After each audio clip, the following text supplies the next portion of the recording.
Hey guys, what's up? It's Schla coming back to ya with another episode of Car Rides with Schla. And today, the first thing on my mind is how I still have not listened to how this thing even sounds. So for the past week, the audio quality could be terrible, could be absolutely awful. And I wouldn't have a clue. I wouldn't have a clue. I think the phrase nothing lasts forever is much truer than I thought. When you kind of look at how humanity functions and operates, I think it's something a lot of people come to terms with a lot easier than I do. It's always been a concept and a thing that I don't know. I've always had a hard time with. I'm very interested in the preservation of things. That tends to be where my mind fixates and focuses on. What if there was a friendship that truly never ended? What if there was a relationship with the right person that never ended? What if your connections with your family never really ended and you had very nice family connections with people in your family? I think we all think about this, some of us more than others, and typically it isn't a very existential problem for people, as many don't think too much ahead. I've known many people, and they tend to think more in the present moment. I've noticed this behavior specifically when it comes to relationships, where many relationships probably shouldn't really be relationships. People may be dating, but they never really talk about any important topics. They never really know each other all that well. They may be dating because of appearance. They may like the way a person looks. That's typically, what most people, I assume, think of. They're looking for somebody that fits their physical preference, at least initially. I mean, some people you'd hope are deeper than that, and I obviously think a lot of people are, but I still think in general, for many humans, that is a huge thing.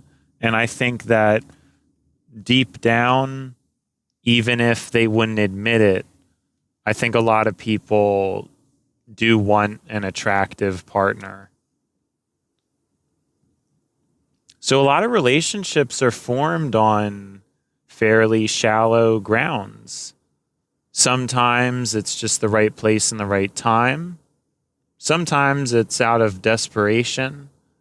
Sometimes it's to avoid a feeling of loneliness. But not every relationship that forms is formed out of much meaning or out of much purpose. Not every relationship that forms is truly meant to be, has been truly calculated and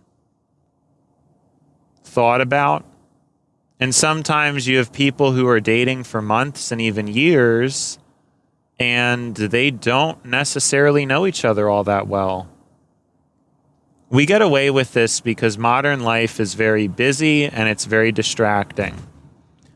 We have jobs, we have our own hobbies and interests, and so when you take someone on a date, that period might last for a couple months. You don't really get to know them very deeply.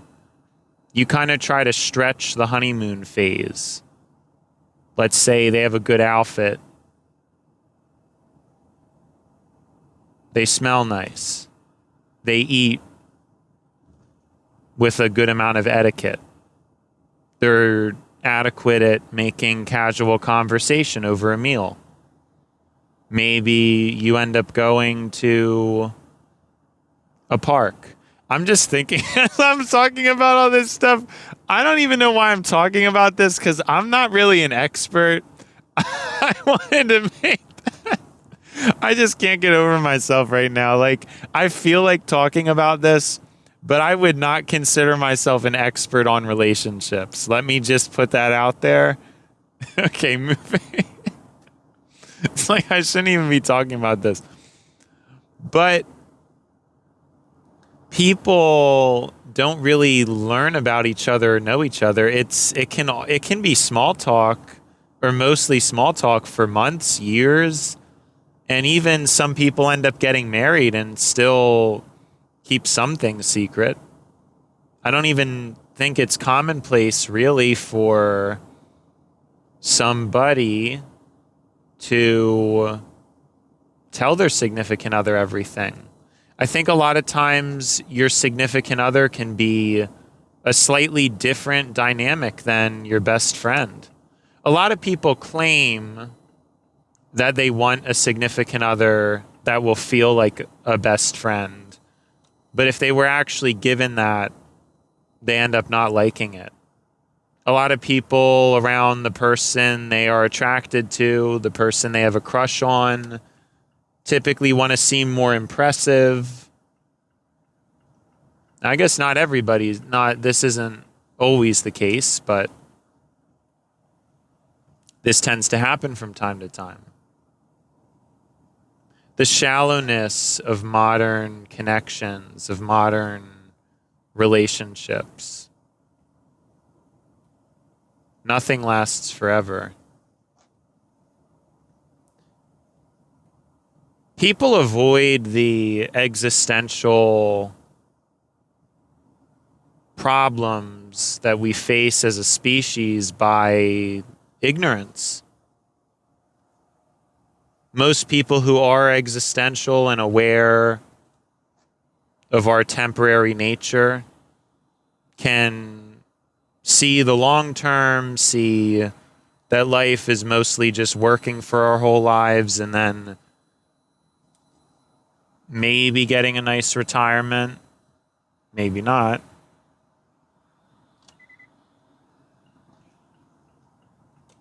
Maybe not getting a nice retirement. More and more that's seeming to be the case. And then you die. But many people don't think about it much or try their best to avoid it. We come up with all kinds of ideas about potential afterlives or prior lives to help us cope and come to terms with this life and the strangeness of it. Why is life temporary? Why do we have consciousness if life is just temporary? What is the advantage to that? To be aware of our own death, to be aware of our own impending doom. Many people don't foresee it, so they don't worry about it. They aren't very anxious about it.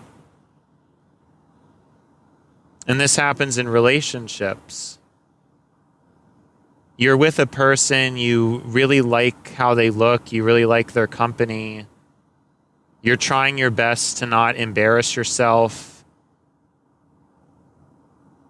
You want a relationship typically for selfish reasons. Loneliness, you may want children. And you have to get something out of the other person. And while not everybody thinks this way, I think to varying degrees,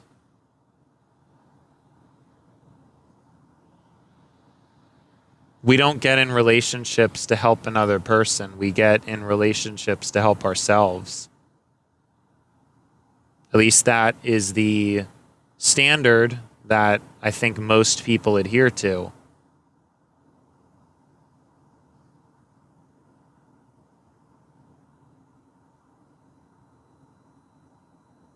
Nothing lasts forever. We all want to find our one true love, our soulmate. But all relationships are temporary.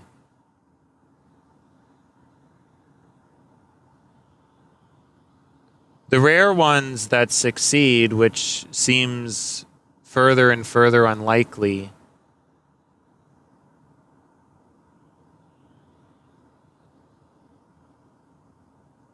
the people who do love each other and stay together till death does them part, it's more and more of a rarity nowadays.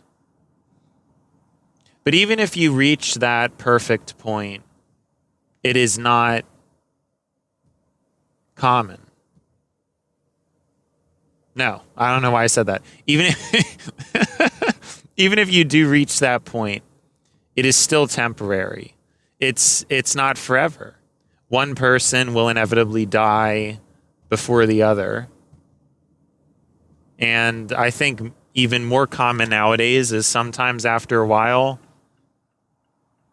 people meet new people.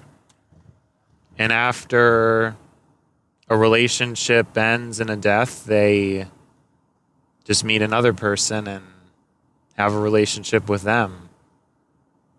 And it's kind of weird to think about. Maybe it was less common in the past, but it seems to be something that, most people struggle with. I'm not really sure how I feel about it.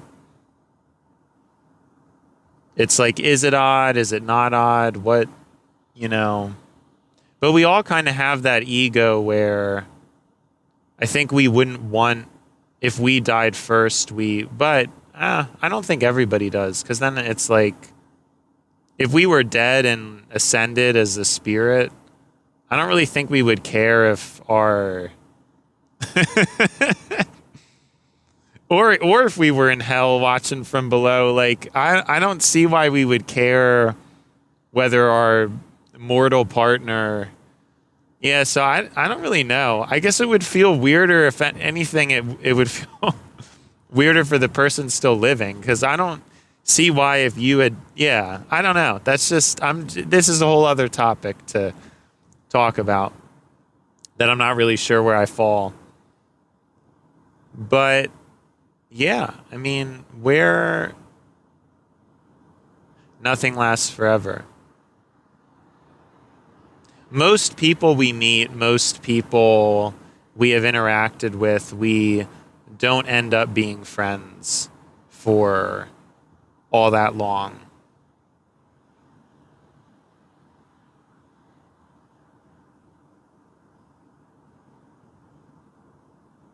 We're friends temporarily. We have a falling out.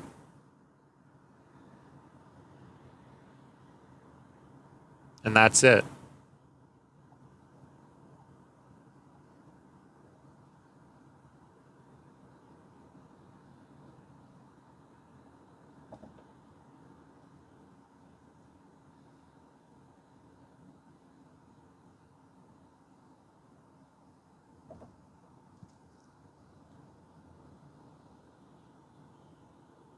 But we all want close friends, and we don't know how to get them or where to find them. Are they found through effort? Or are they found by chance? Is it luck? Is it destiny? What dictates who has a best friend and who doesn't have a best friend?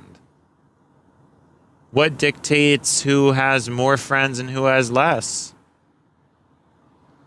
Sometimes it can be superior qualities, but there's plenty of people who have friends who aren't even necessarily the nicest or the greatest.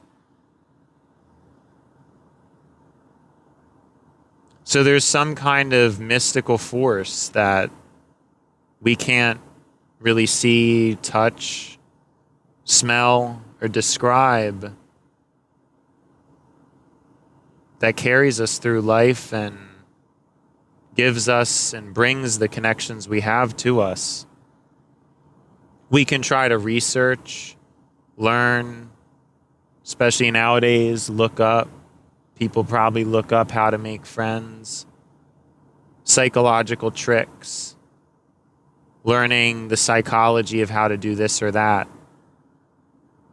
When I was younger, I was getting into that somewhat. I thought psychology was really cool and I wanted to learn how to do this and that, but ultimately, I lost interest. I didn't want to have to play games or act a certain way just in order to charm other people.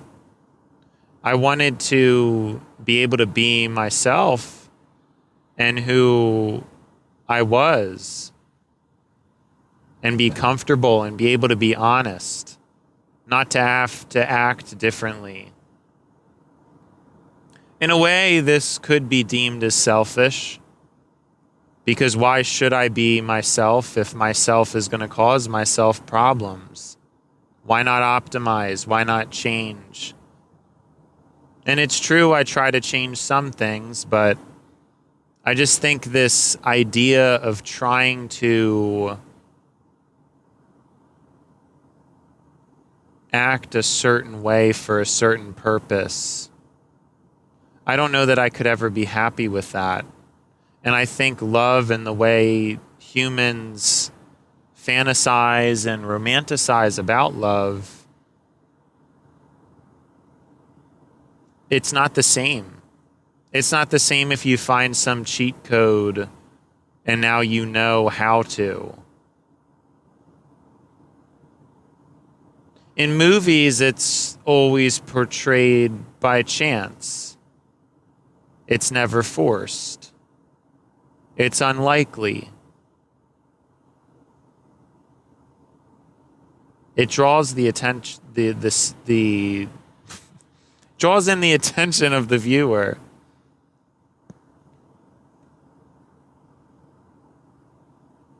But we rarely see this work out in the world. People get married, they have kids, they grow old.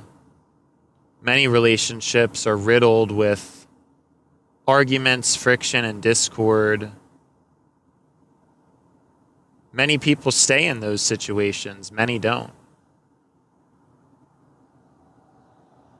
More and more, we have less and less patience and tolerance for these types of relationships. People just want to get a divorce. They give up. They lose that hope, that spark. Nothing lasts forever. We know that nothing lasts forever, but we hope that something does or that something will. We hope that our efforts in this temporary realm will be meaningful and will matter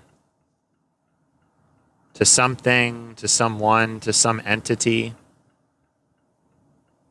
We live our lives in ways hoping to make an impact, to be remembered.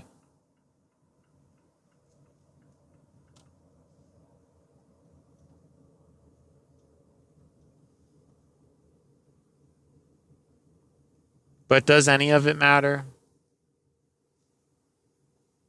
Is it all just the ego speaking?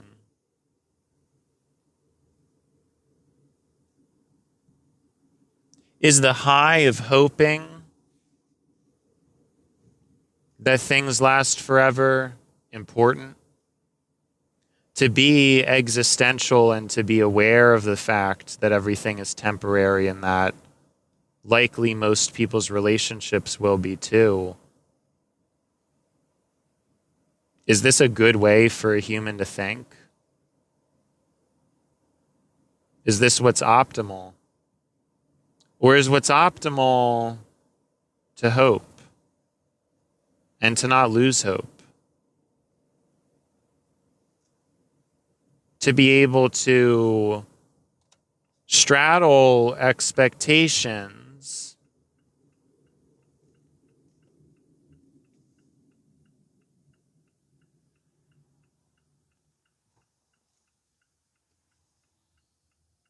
while avoiding being overbearing,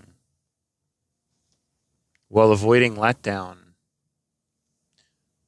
Hope without expectation.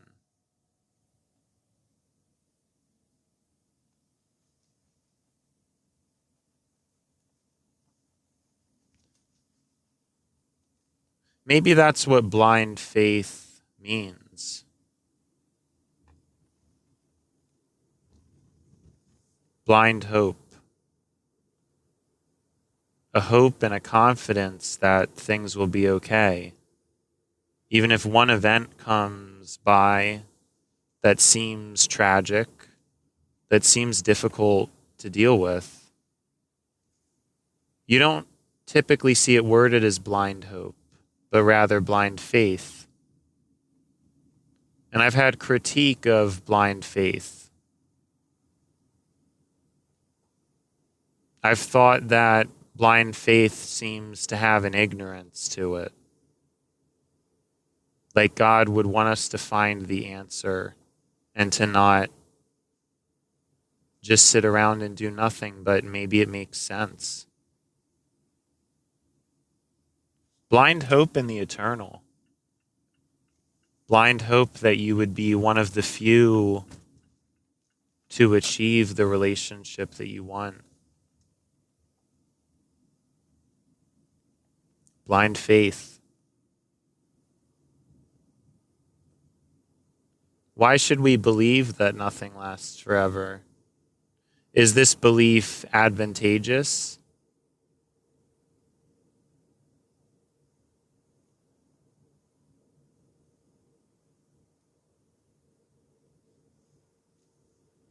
Do we feel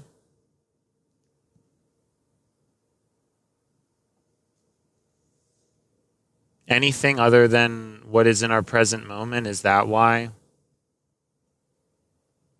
Many people have cycles. Some people have a good relationship, then they have a negative one. Would it make any sense for this person to give up hope? Obviously not. There would be a lot of stress and worry for everything to just turn out okay. It seems kind of silly. I've seen this firsthand in my life, not with relationships, but with my lifestyle. I probably worried about everything at this point. And so far, nothing really bad has happened. Sure, I've had my bouts with people socially. There's been a lot of social tension, friction, or stress that I've had to deal with, but overall, I don't see what I can really complain about. And that's why I say my biggest regret is not enjoying what I had more. When I didn't have to work, I couldn't enjoy it. When you don't have a job and you're looking for one. And sadly, it's impossible for many people too, because they need an income. You have to have money. You can't not have money. So it is stressful, especially if somebody reaches that condition. They have to stress, they have to push to get enough money for rent.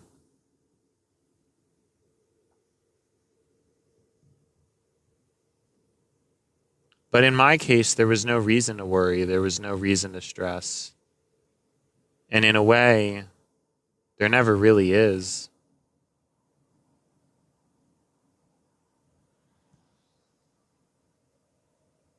If you're going to end up dying and you knew what day you would die, and you knew what hour, you knew what second,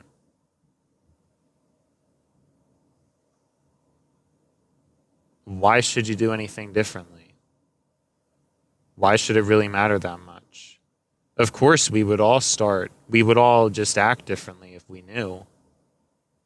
We would do a bunch of things.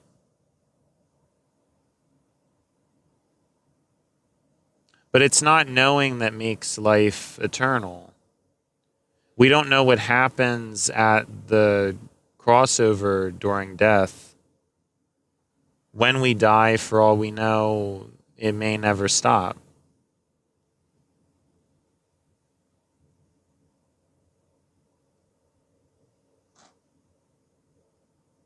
Because we don't. I'm sorry.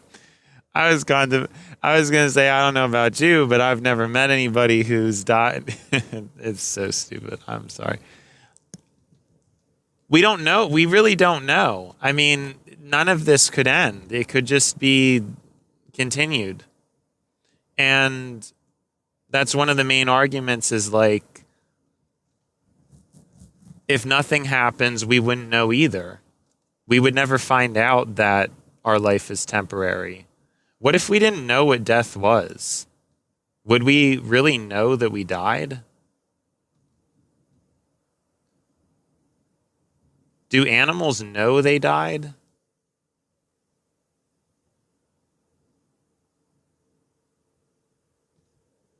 How do we know these things? How are we aware of them?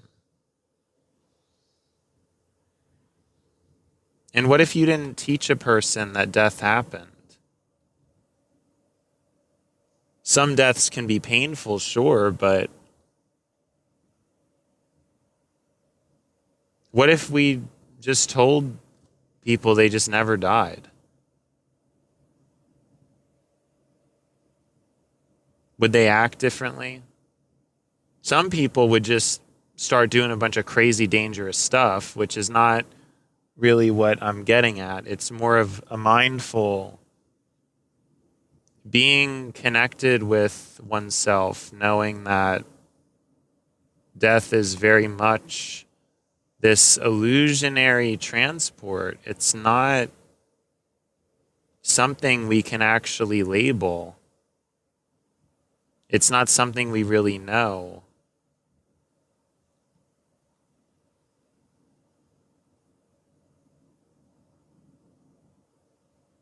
We have no idea. And we create stories, we create explanations.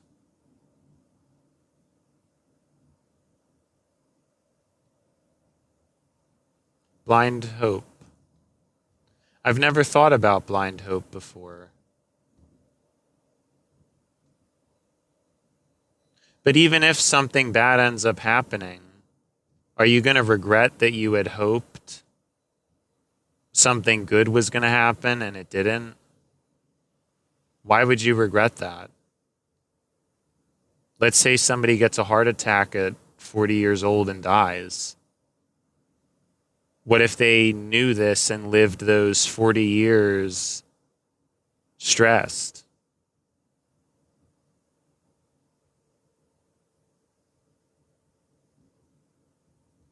Or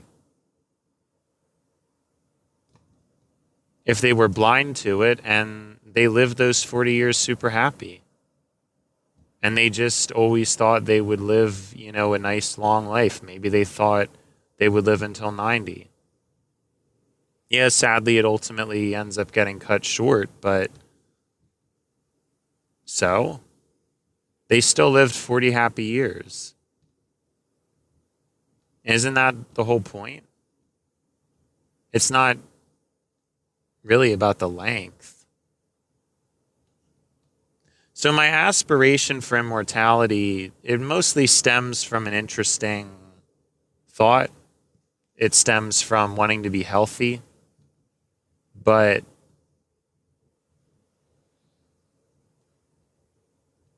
what does it really mean?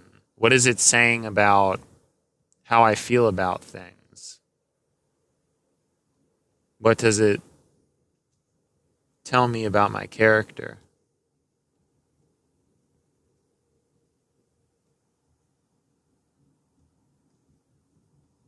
I think we all have different interests and hobbies,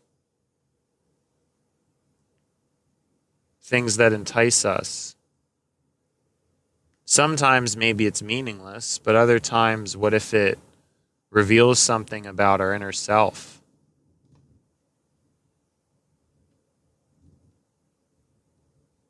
The obsession with time, trying to extend time. But time can't really be extended.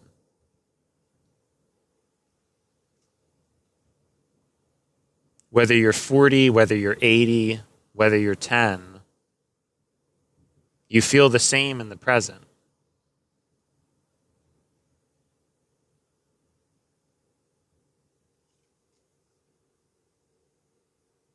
You don't feel 10. You don't feel 40. You don't feel 80. You just feel in your present.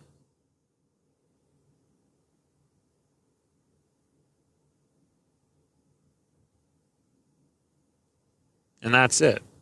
There's nothing else to it.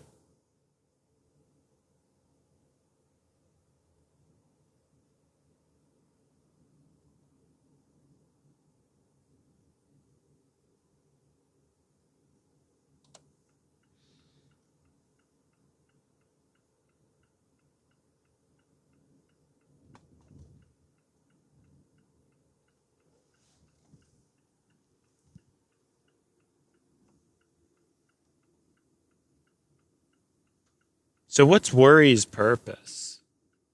Do we really need to be scared into not doing irresponsible things? Does it have to be fear? Are we healthy to avoid pain, or are we healthy to feel good? What's the purpose of worry? What is the purpose of anxiety? Blind faith, blind hope. Nothing lasts forever.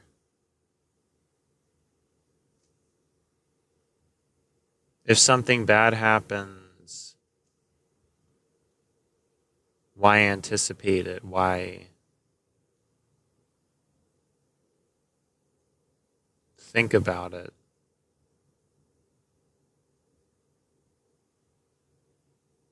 You can't beat the world. You can't win against forces you have no control over. So why can we get upset? Why do we feel good? Why do we feel anything? Why would we get let down after having a high expectation?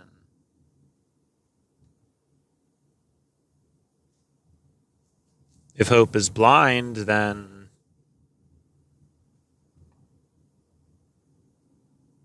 what should really happen?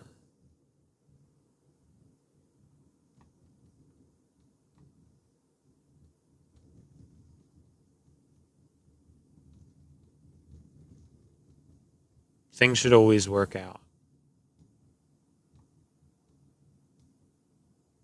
But there's so much to think about. There's so much, you think about other people and you think about how a lot of times in order for things to work or to make sense, you have to worry and you have to set up systems to make sure the negative things don't happen.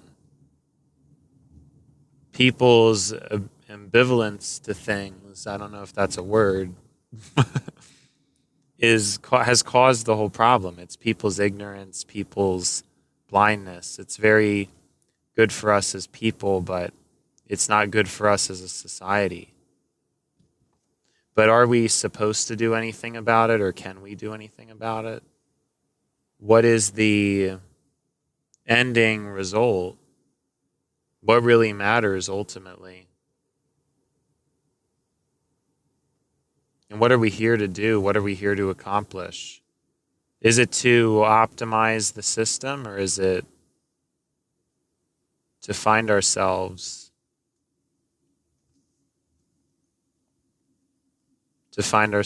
and others?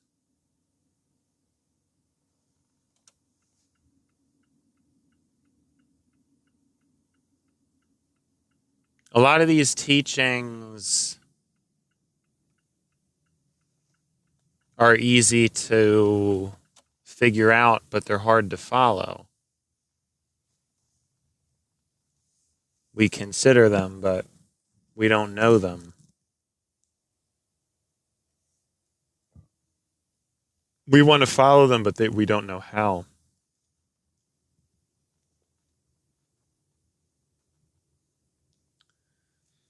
It's been Schla, and now it's time to buy Schla.